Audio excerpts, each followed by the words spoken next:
Joining us now for more on the church shooting and how the country can move forward as we see more and more mass shootings is former Alabama Senator Doug Jones. Thank you so much for your time tonight. We really appreciate it. And it's just so sad that we have to continue talking about incidents like these. People just going to church, going to the grocery store. It's just horrendous.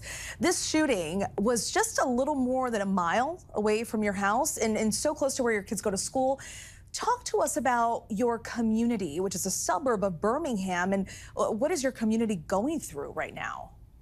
Well, I think the community here is in shock. This is a wonderful little community, and that area is a small little commercial area that's kind of nestled in between a lot of residential areas. And this is a community that sees just random acts of crime, you know, the typical car break-ins, burglaries of homes on occasion, but nothing like what we've seen here, and especially not at a church. And I'm hoping that this will kind of wake some people up who tend to get a little bit complacent about gun violence going on in the country and saying it can only happen somewhere else. I think it's a really important thing. But, you know, this church has been there for a long time. Reverend Carpenter, who founded that church, has been a stalwart in this community, and they're gonna be strong. They're gonna survive, but it is going to take a little bit of love and tender care to get through all this. Absolutely. It just keeps happening over and over again. Do you know any of the people who were at the church last night?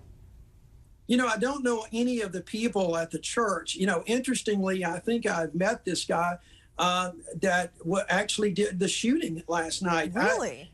Well, yeah, he was a gunsmith. He actually has a federal firearms dealership, or at least a license to sell guns, which is kind of interesting under a lot of the circumstances we see today. And he's done a gunsmith work at a gun shop that I frequented, in fact, represented about 20 or 25 years ago. I didn't know him. I could just probably met him in passing.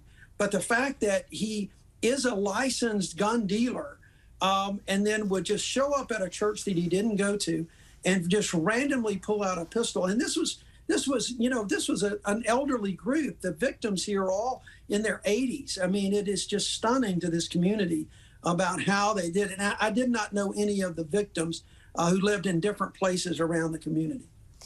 Incredible that you had met the alleged shooter here. Sir, you were a senator for 3 years, from 2018 to 2021. I remember your campaign very well. I covered it there in Alabama. I remember. Do you remember? It was a few years ago. You must know the folks that are on that group that are trying to strike that bipartisan gun deal. The lead negotiator for the GOP, John Cornyn, was booed today in Texas defending that deal. Do you think this will actually get to the finish line? Well, I'm still very hopeful. You know, I think we have to remain hopeful. This is a moment. Now, this is not the first moment we've been in this country. We're seeing tragedies involving children, as a matter of fact. But it seems like today there's something different. I really believe that Senator Murphy, Chris Murphy, and Senator Blumenthal, Senator Tillis, Senator Cornyn have done a wonderful job of trying to figure out how to move forward. This is not going to be everything that I would do. It wouldn't be everything I think Democrats would do, but it's also going to be a little bit more than I think that we're seeing from the right and the very conservative. And it's really a sad state of affairs where a leader like John Cornyn gets booed by members of his own party for what will be very modest changes, but could be significant changes, both not only with some modest gun restrictions, but importantly, mental health funding, which has eluded Congress from doing for so many years. So I'm going to remain hopeful. That's all we can do right now. You are also the former U.S. attorney there in Alabama, and I understand you've been following the January 6th hearings closely. The DOJ is obviously investigating as well. Do you believe what you've heard so far could result in potential criminal charges against former President Trump?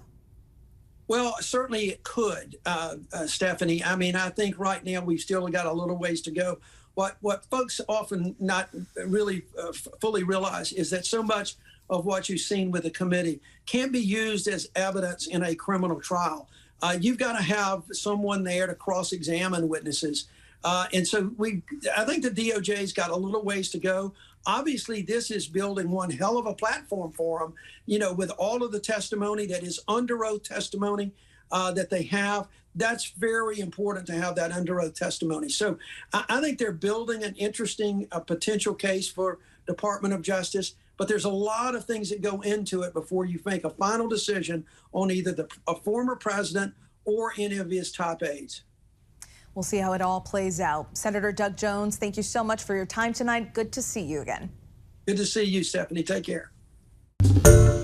Hi, everyone. George Stephanopoulos here. Thanks for checking out the ABC News YouTube channel. If you'd like to get more videos, show highlights, and watch live event coverage, click on the right over here to subscribe to our channel. And don't forget to download the ABC News app for breaking news alerts. Thanks for watching.